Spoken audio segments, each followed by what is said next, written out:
Le capitaine Ibrahim Traoré aux étalons U17. Vous devez rester ensemble et nous ramener la CAN senior. Clôture officielle du PIGC, un programme qui a contribué à la structuration du secteur de la culture et du tourisme. Le développement de ces titres en début de journal. Bonsoir mesdames et messieurs, bienvenue au 19h15 sur Zobré Web TV. Le président du Faso, chef de l'État, le capitaine Ibrahim Traoré, a reçu en audience ce mardi 22 avril 2025 au palais de Koulba les étalons U17. Il s'est agi pour le chef de l'État de féliciter cette équipe nationale pour son parcours au Maroc, quoi qu'on dise, honorable, et d'encourager ces jeunes pousses pour les défis futurs. De retour au Maroc, ils ont occupé la 4e place à la Coupe d'Afrique des Nations. De leur catégorie, les étalons U17 ont bénéficié des sages et précieux conseils du président du Faso, chef de l'État, le capitaine Ibrahim Traoré. Le point de l'audience avec Fabrice Gauthier-Compaoré. Le chef de l'État a félicité l'équipe pour la performance lors des phases de poule et pour leur qualification au mondial de leur catégorie. Toutefois, il déplore le manque de concentration des joueurs lors des 2 derniers matchs. Vous devrez avoir des regrets parce que la coupe devrait vous revenir. Je ne voyais pas l'équipe qui devrait pouvoir donc repartir avec cette coupe à part votre équipe. J'ai suivi beaucoup de matchs. Il y a eu un moment donné où on a été déconcentré. Je ne sais pas si c'est l'ivresse de la victoire ou juste de la déconcentration, mais on s'est déconcentré, surtout le match contre nos frères du Mali. On s'est beaucoup déconcentré. Et donc ça, c'est une leçon que vous devrez apprendre. Lorsqu'il y a une compétition qui est engagée, il faut rester concentré jusqu'au bout. C'est ça qui fait l'expérience aussi. Donc vous avez appris ça à vos dépens. Et je pense qu'au cours du mondial, vous devrez travailler ça et rester concentré. Même au cours d'un match, c'est 90 minutes. C'est jusqu'au bout. Tant qu'on ne siffle pas la fin, on ne s'arrête pas. Pour l'avenir des jeunes joueurs, le président du Faso les invite à avoir une bonne hygiène de vie, en s'éloignant des vices et à avoir des comportements responsables. Chacun a un talent, il faut continuer à travailler, individuellement et collectivement. Le terrain doit être votre bureau de tous les jours. Qu'il y ait entraînement ou pas, vous devrez partir, vous entraîner, vous perfectionner, vous améliorer toujours. Le plus grand conseil que je vais vous donner, c'est l'hygiène de vie.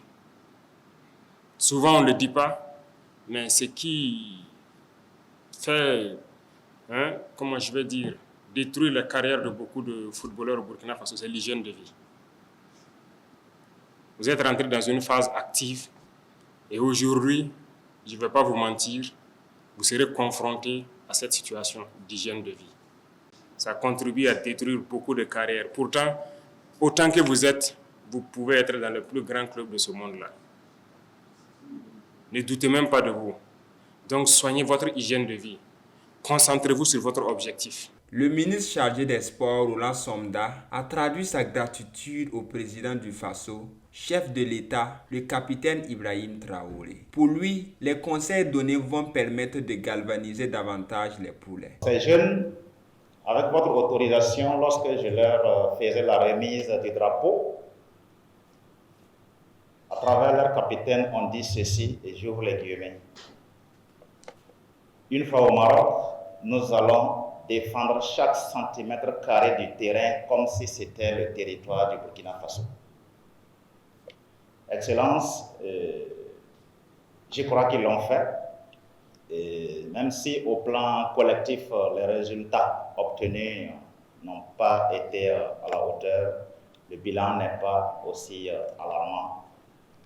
En témoigne ce que les trophées au plan individuel qu'ils sont venus pour vous présenter. Et bien sûr, se prêter à vos précieux conseils pour pouvoir aller de l'avant parce qu'ils ne font que commencer. Quant au capitaine des étalons U17 Fadil Adama Barrow, il a remercié le président du Faso pour les commodités mises à leur disposition pendant cette CAN, tout en promettant de hisser le drapeau du Burkina Faso plus haut lors de la Coupe du Monde et des échéances à venir. Monsieur le Président du Faso, nous vous remercions pour nous avoir permis de nous préparer convenablement. notre objectif, qui était de nous qualifier pour la Coupe du Monde et de remporter la Coupe d'Afrique, est atteint à moitié. Nous vous promettons de hisser encore plus haut le drapeau de notre cher pays au mondial. Cette rencontre entre le président du Faso et les étalons U17 a été un moment d'encouragement et de motivation pour les jeunes joueurs. Il a également demandé à l'encadrement technique de suivre ces poulains de près afin de les guider et d'assurer une bonne relève pour les catégories supérieures. Avec des conseils précieux et un soutien constant, l'équipe est déterminée à représenter fièrement le Burkina Faso, tant au mondial qu'aux prochaines compétitions. Ce mardi 22 avril 2025, Pengdouende Gilbert Ouedraogo, ministre de la Communication, de la Culture, des Arts et du Tourisme, a présidé la clôture officielle du programme d'appui aux industries créatives et à la gouvernance de la culture. Ce programme a été mis en œuvre en partenariat entre l'Union européenne et le ministère de la Communication, de la Culture, des Arts et du Tourisme. L'objectif principal était de présenter le bilan des meilleures pratiques issues du programme et d'examiner les pistes pour pérenniser ses acquis. Chérif Lengane, reportage. Mise en œuvre de 2020 à 2025, le programme d'appui aux industries créatives et à la gouvernance culturelle d'un montant global de près de 4 milliards a permis la création de plus de 5 000 emplois directs dans les secteurs de la culture et du tourisme. Il a également contribué à la structuration de ces secteurs en mettant en place des grappes d'entreprises et en soutenant des projets d'entreprises culturelles et créatives. La cérémonie de clôture a débuté par la projection d'un film documentaire illustrant les réalisations et l'impact de ce programme. Le gouvernement croit véritablement à la capacité des acteurs culturels à apporter une contribution au niveau donc, du développement économique et social du Burkina Faso. Nous avons obtenu des résultats très intéressants et nous en sommes fiers, nous sommes totalement satisfaits.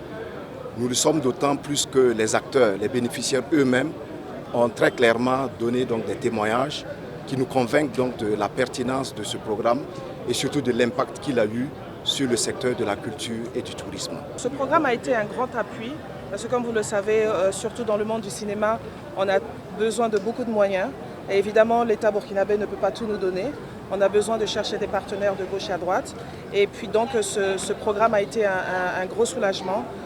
C'est vrai que depuis 5 ans qu'ils sont là, ou je pense même un peu plus, ils ont apporté justement un souffle.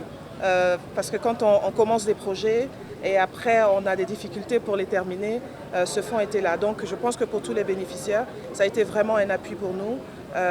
Et ça nous a permis justement de faire mieux qu'on pouvait faire sur nos projets et aussi pas seulement dans le cinéma évidemment parce que ce programme est un peu partout dans la culture et ça a vraiment aidé à grandir nos projets, à devenir plus forts et à avoir quelque chose de plus consistant. D'après le représentant de l'Union européenne, partenaire du projet, la culture a toujours été une priorité majeure dans le cadre de la coopération de l'Union européenne avec le Burkina Faso, car elle contribue de manière significative au développement social et économique durable, à la promotion de la paix et à la cohésion sociale.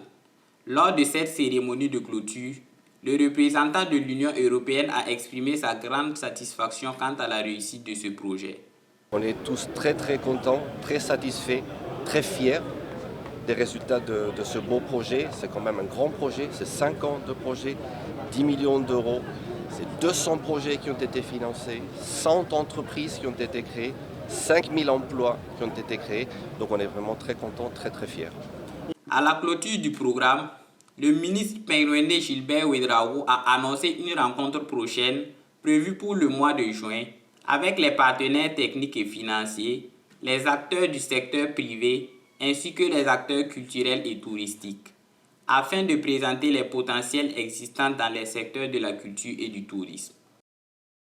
La clôture de la 3e édition de Ma Plume, Ma Voix, une initiative de l'association Clé de l'Avenir, vise à lutter contre les violences basées sur le genre. Placée sous le thème santé sexuelle et reproductive, quelle implication de la jeunesse? Fabrice Gauthier-Compaoré, reportage. La promotrice du concours Ma Plume, Ma Voix affirme que l'initiative est née de 2 jeunes souhaitant lutter contre la violence sociale en créant l'association Clé de l'avenir. Ils ont choisi d'utiliser la voix comme moyen d'impact, notamment auprès des jeunes. Elle a précisé également que le thème santé sexuelle et reproductive a été choisi pour sensibiliser la jeunesse à ces enjeux importants. Les parents souvent ne parlent pas en fait de la sexualité avec les enfants. Et nous avons trouvé juste que le slam sera un cadre idéal pour permettre aux jeunes qui seront présents de profiter, apprendre davantage du thème en question. La marraine du concours Ma Plume, Ma Voix exprime sa profonde gratitude envers les organisateurs pour leur engagement en faveur de la jeunesse et de l'expression artistique. Elle souligne l'importance de tels concours qui offrent aux jeunes une plateforme pour partager leurs voix et leurs préoccupations.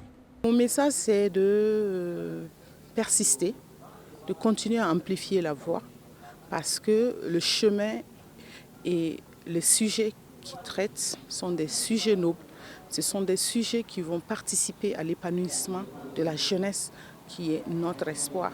Si aujourd'hui la bonne information n'est pas donnée, si aujourd'hui nous continuons à fermer les yeux sur la base de nos pesanteurs socioculturelles parce qu'il y a un droit où il y a des notions qui fâchent, parce qu'on parle de sexualité, de sexuel et de reproduction et les gens ils prennent à bout ces mots sans comprendre ce qui est dedans, ça va être difficile d'avancer. Donc mon message c'est de rester vraiment courageux et résilient face à ce qu'ils veulent faire. L'un des membres du jury exprime que le niveau des candidats de cette année était particulièrement élevé, rendant la tâche de les départager particulièrement complexe. Cette édition, les candidats, le niveau était vraiment de taille.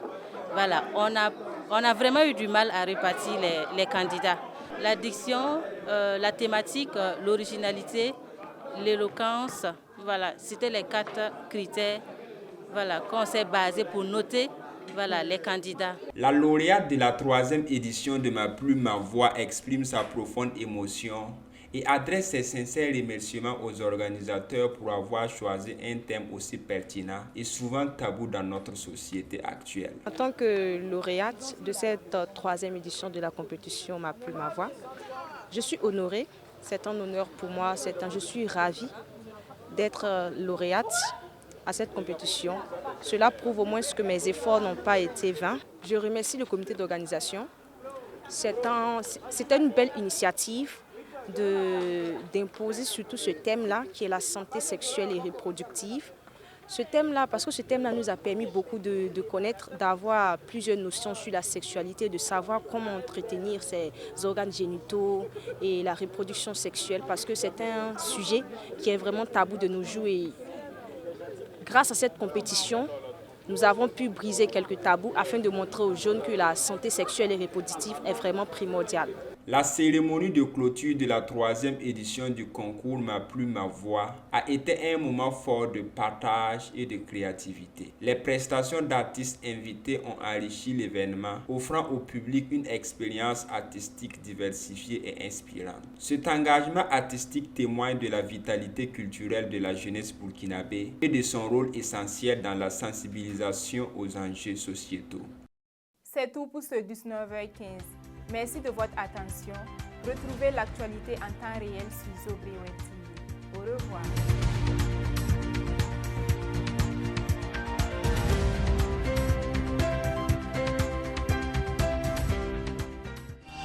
Zobré Web TV, la Web TV au-delà de vos attentes.